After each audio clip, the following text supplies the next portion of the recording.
एक ऐसे ही लाइफ में कहें कि हम एक मित्र से मिले थे, वो काफ़ी ज़्यादा स्ट्रगल कर रहा था लाइफ में, काफ़ी ज़्यादा स्ट्रगल कर रहा था लाइफ में। और लाइफ में स्ट्रगल करने के बाद वो कहे कि नाम जाप का उसने सहारा लिया, क्योंकि कोई चीज़ मिलती है तो किसी कारणवश मिलती होगी। उसने फोकस कर लिया, क्योंकि वो थोड़ा कभी पूजा पाठ करता था पहले, कभी उसने जीवन में नहीं किया, फिर कभी कर लेता था कभी नहीं, तो उसने नाम जप का सहारा लिया। कोई भी चीज़ उसके काम नहीं कर रही थी। अब उसके बाद उसका ओपिनियन ये था कि जहाँ उसकी ग्रोथ, या फिर कहें कि जहाँ उसको ऐसा लग रहा था कि मैं 4 से 5 महीने का स्टॉक है मेरे पास और उसके बाद मैं सर्वाइव नहीं कर पाता और कुछ देखना पड़ेगा मुझे। लेकिन उसको 1.5 साल निकल गई, उसी साइकिल में 1.5 साल निकल गई। मतलब वो जो साइकिल स्टार्ट की उसी साइकिल में 1.5 साल निकल गई उसी फंड में उसकी। अब वो खुद ये महसूस कर रहा है कि यार ये क्या हुआ। वो सिर्फ नाम जप करता था क्योंकि वो महसूस करता था, क्योंकि इसके अलावा तो वो कोई कार्य नहीं कर रहा, इसके अलावा वो कोई कार्य नहीं कर रहा। जो कर रहा वो मेहनत कर रहा, उसमें उसको सफलता नहीं मिल रही, लेकिन उसका जीवन यापन हो रहा है। जो एक इमरजेंसी जो फंड था अब वो उसका चले ही जा रहा है, खत्म नहीं हो रहा। और वो नाम जप कर, रोज नाम जप करना उसकी अब एक रेगुलर आदत बन गई, क्योंकि उसने प्रभाव देख लिया। और ऐसा नहीं कि तुरंत इंस्टेंट प्रभाव आ गया।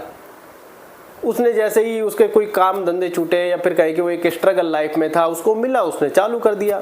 नॉर्मल सा देखने वाली चीज़ है कि इसमें बुरा क्या है, बुरा तो कुछ है ही नहीं, होगा जो अच्छा ही होगा। अगर आप ये मान रहे अच्छा बुरा यार कुछ होगा या नहीं होगा, तो आप इसको एक बीच के वे में रखिए, ना अच्छा ना बुरा, तो एक बीच का है। मतलब जो होगा उससे अच्छा ही होगा, इसमें बुरा तो कुछ है ही नहीं। हम उसे गाली बकते हैं, कसमें खाते हैं, फालतू के अनाप शनाप भी बहुत सारे शब्द बोलते हैं, क्रोध भी करते हैं, ईर्ष्या भी रखते हैं, लेकिन ये तो नाम जप है, इसमें तो ऐसा कुछ है ही नहीं। ये तो मानसिक शांति है। इसमें नॉर्मल सी एक चीज़ पॉजिटिव देखी जाए कि बुरा तो कुछ है ही नहीं। जो लोग मानते हैं इससे कुछ नहीं होने वाला, किसको पता है कि इससे कुछ नहीं होने वाला। कहीं ऐसा ना हो किसी के कहने से आप नाम जप करने से ही वंचित रह जाओ और आप अपने कर्मों के अनुसार भोगते रह जाओ। क्योंकि नाम जप से, वो कहते हैं प्रभु श्री राम का नाम जाप करते थे हमारे, कहे कि प्रभु श्री राम के परम भक्त श्री हनुमान जी, और वो प्रभु श्री राम जी उनके हृदय में विराजते थे। नारायण नारायण का जाप तो नारद मुनि को तो आपने देखा ही होगा एपिसोड्स में। तो भगवान भी उनके वश में है, भगत के वश में है भगवान। लेकिन हम तो भगत बनने से पहले संकोच करते हैं कि नहीं है। अरे तुम जिसके अंश हो, अब ये बात समझने की है कि तुमको कर्मों की सजा मिल रही है, तो कर्मों की सजा यूनिवर्स दे रहा है। कर्मों की सजा जब यूनिवर्स दे रहा है कि तुम्हारे कर्म तुम्हारे आगे आ जाएंगे, तो तुमको एक कर्मों की सजा दे कौन रहा है आखिरकार। अगर तुमको ऐसे सजा नहीं मिलेगी तो इंसान ही भगवान है। लेकिन आज आप कोई कर्म करते हैं, वो लौट कर वापिस आता है, तो कोई तो ऐसा सिस्टम बना रखा होगा भगवान ने कि ये जो करेगा वो वैसा भरेगा।